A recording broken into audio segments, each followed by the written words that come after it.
Friends, இன்னைக்கு பர்மாஸ் kitchen தமிழில் நம்ம ஒரு ஈஸி ரெசிபி தான் பார்க்க போகிறோம். கோகனட் சட்னி இட்லி, தோசைக்கு, உப்புமா, பொங்கல் எல்லாத்துக்குமே இது யூஸ் ஆகும். இந்த ஒரு சட்னி எந்த டிஃபன் செஞ்சாலும் யூஸ் ஆகும்.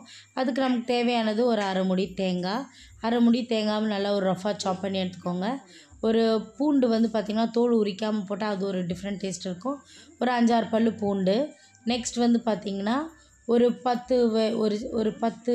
7-8 சின்ன வெங்காயம், ஒரு சின்ன பீஸ் வந்து புளி.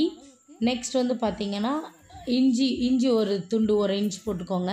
இன்றைக்கி நம்ம வீட்டில் இஞ்சி இல்லை, அதனால் போடலை.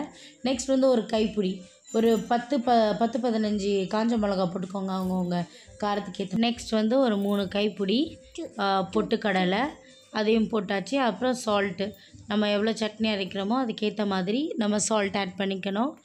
நெக்ஸ்ட் வந்து இது எல்லாத்தையும் வந்து ஃபஸ்ட்டு ரஃப்பாக வந்து எடுத்தோடனே தண்ணி ஊற்றக்கூடாது, ரஃப்பாக வந்து அரைச்சிட்டு நல்லா மிக்ஸ் பண்ணிவிட்டு நெக்ஸ்ட்டு தான் நமக்கு இதுக்கு ஊற்றி அரைக்க தேவையான அளவு தண்ணியை ஆட் பண்ணிக்கணும். ஸோ கொஞ்சம் கொஞ்சமாக தண்ணியை ஊற்றி ஆட் பண்ணி அரைச்சிட்டோம்னா கம்ப்ளீட்டாக ரொம்பவும் கோஸாக இருக்கக்கூடாது, ரொம்ப மையாகவும் அரைக்கக்கூடாது.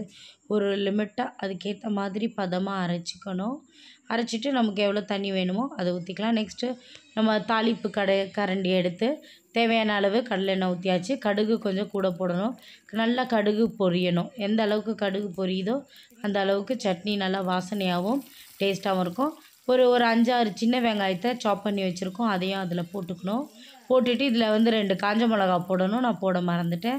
ஸோ நீங்கள் போட்டுக்கோங்க. நெக்ஸ்ட் வந்து கருவேப்பிலையும் போட்டு இதில் நம்ம தாளித்து ஊற்றினோம்னா சட்னி ரெடி. வித்தின் 5 மினிட்ஸ் ஒரு கேஸில் நம்ம தோசை சுட்டுக்கிட்டே சட்னி அரைச்சிட்டோம்னா ஒரு 10 மினிட்ஸில் நம்ம டிஃபன் செஞ்சு நம்ம போட்டுடலாம்.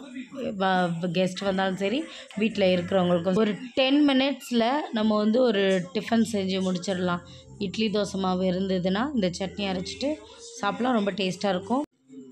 ஓகே ஃப்ரெண்ட்ஸ், தேங்க்ஸ் ஃபார் வாட்சிங். Like, share, comments and subscribe my channel.